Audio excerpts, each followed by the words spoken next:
थोड़ा सावधानी से सुनिएगा। 4 तिलक का वर्णन रावण संहिता के अंतर्गत आता है और अथर्ववेद में भी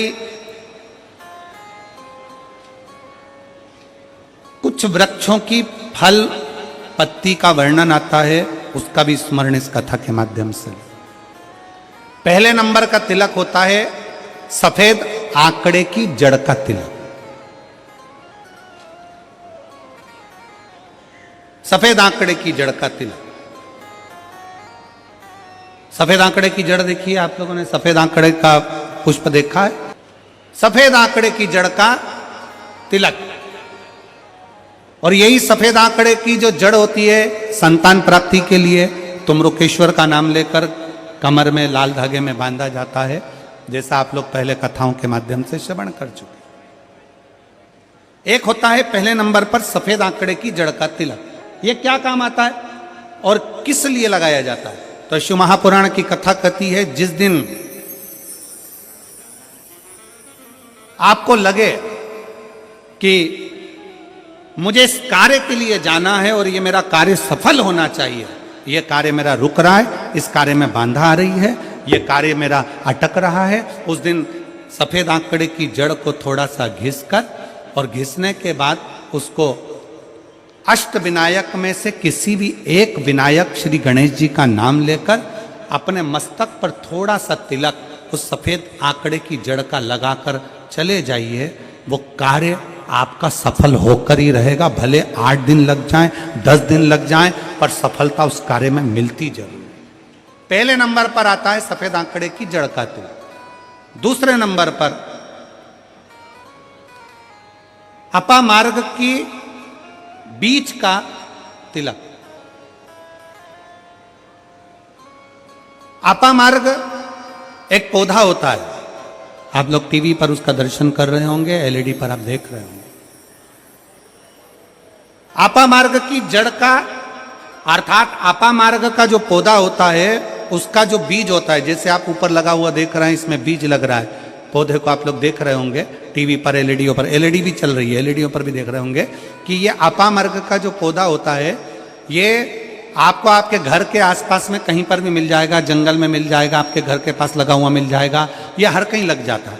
अपामार्ग का जो पौधा होता है, इसका जो बीज होता है, इसका जो फल होता है, फल में जो बीज होता है, इस बीज को सुखा लिया जाता है, सुखाकर इसको पीस लिया जाता है और पीसकर इसको जहां पर भगवान शंकर का शिवलिंग है, शिवलिंग का जल बहकर जहां से नीचे गिरता है, उसको समझ लें, थोड़ा सा आप लोग ध्यान में आ जाएगा आप लोगों के।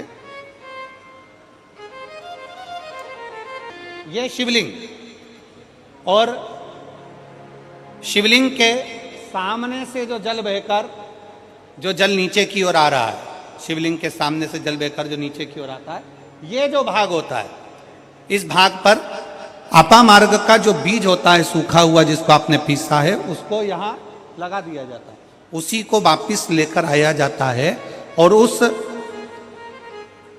बीज का जो चंदन होता है, जिसको अपन पानी में मिलाकर सिर पर लगाते हैं, कोई व्यक्ति आपका अगर धन लेकर चले गया, कोई व्यक्ति आपकी संपदा लेकर चले गया, कोई कार्य आपका बहुत दिन से कोर्ट में अदालत में चल रहा है, लगभग 1 महीना इसका तिलक लगाना चालू कर दीजिए, दूसरे महीने में आपका धन आपके घर पर जरूर आएगा और आपका कार्य पूर्ण जरूर होगा। अपामार्ग का बीज का चंदन तिलक, अपामार्ग का तिलक हमें सुख प्रदान करता है। तीसरे नंबर पर होता है दुर्वा।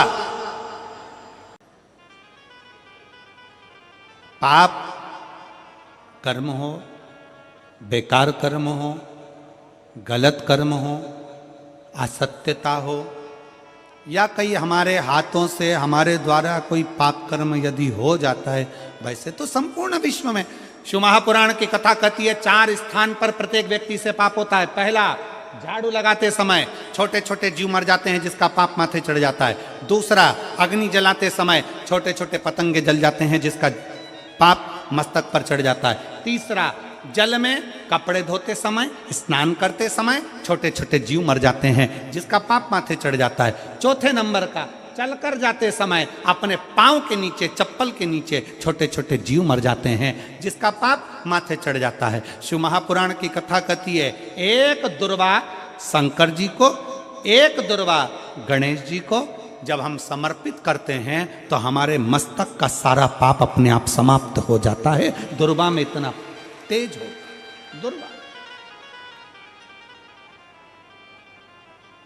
और शिव पुराण कह रही है, तीसरे नंबर का तिलक है दुर्वा का।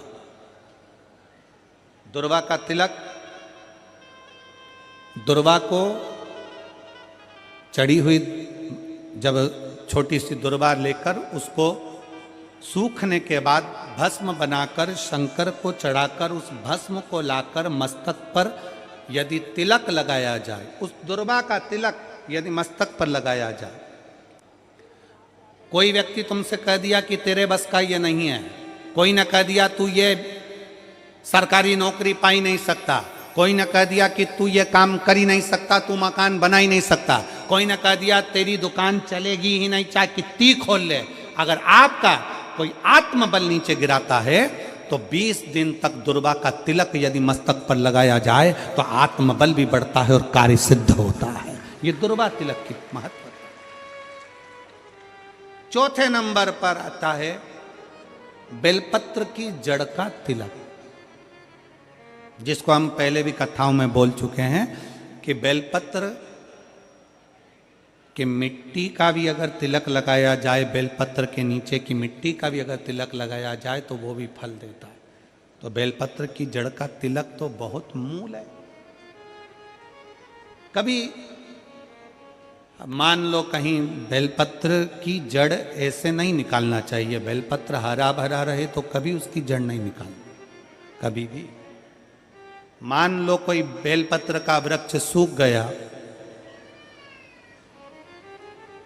कोई बेलपत्र का वृक्ष अगर सूख गया है, उसकी अगर जड़ मिल गई है तो उसको घिस कर उसका चंदन बनाकर शिव का लेपन कर उस चंदन को अपने मस्तक पर भी धारण कर सकते।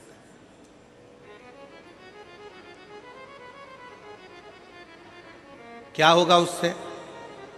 तो कहा